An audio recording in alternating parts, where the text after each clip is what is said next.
किसान भाइयों, कृषि तकनीक देख रहे हैं आप। आपके साथ मैं हूं सृष्टि गुप्ता। आपने हमारे पिछले एपिसोड में देखा मत्स्य पालन करने की टेक्निक। अब आज के एपिसोड में बताएंगे कि इसे और बेहतर करने के लिए हमें किन बातों का ध्यान रखना जरूरी है। मत्स्य पालन करने के लिए सबसे खास है तालाब, और इसका चयन कैसे करें, देखिए इस रिपोर्ट में। मत्स्य पालन करने में मुख्यतः दो तरह के तालाब का चयन किया जाता है। एक, नवनिर्मित तालाब। दो, पुराना तालाब। दोनों तरह के तालाब मत्स्य पालन के लिए उपयुक्त बनाने हेतु अलग अलग तरह से तालाब को तैयार किया जाता है। सबसे पहले बात करते हैं नवनिर्मित तालाब के निर्माण के समय सबसे पहले ध्यान देने वाली बात है कि इसका आकार आयताकार और पूर्व से पश्चिम की दिशा में होना चाहिए। इससे तालाब का पानी से हवा का संपर्क ज्यादा देर तक बनी रहेगी, जिसका फायदा होगा कि पानी में घुलित ऑक्सीजन की मात्रा बेअरच जाएगी। इसके साथ ही साथ तालाब के बांध भी सुरक्षित रहेंगे। हवा के दिशा वाला बांध अधिक मजबूत होना चाहिए। ध्यान देने वाली बात है कि तालाब के मिट्टी की जुताई समय पर करना चाहिए। जुलाई माह में 3 से 7 दिनों तक सूर्य की रोशनी में जुताई करने के बाद सूखने के लिए छोड़ देना चाहिए। नए तालाब की मिट्टी को शुद्ध करने के लिए उसके पीएच लेवल के अनुसार 500 से 1000 किलो भखड़ा चूना का प्रति हेक्टेयर उपयोग करना चाहिए।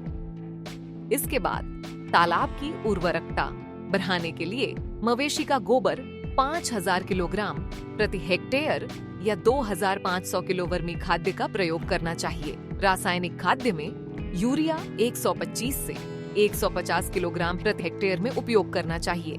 इसके अलावा एसएसपी 250 से 300 किलो हेक्टेयर उपयोग करना चाहिए। पुराने तालाब की तैयारी कैसे करें?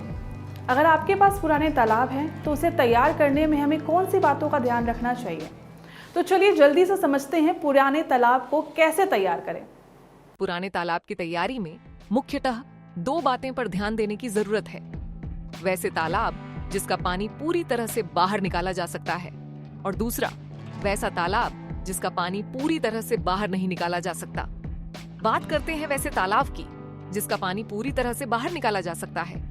मत्स्य पालन के बाद तालाब का पानी पूरी तरह से बाहर निकाल दें। अगर जरूरत हो तो तालाब के बांध की मरम्मत करवा लें। तत्पश्चात 5 से 7 दिन तक तालाब की मिट्टी को सूर्य की रोशनी में सूखने के लिए तब तक छोड़ दें जब तक उसमें दरार न पड़ जाए।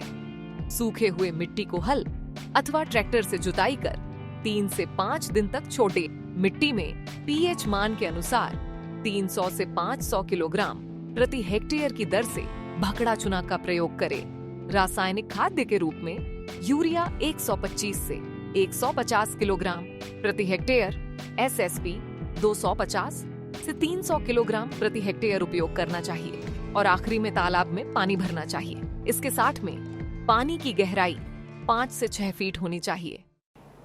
किसान भाइयों, आपने देखा वैसे तालाब जिसका पानी पूरी तरह से निकाला जा सकता है, उसके लिए क्या क्या करने की जरूरत पड़ती है।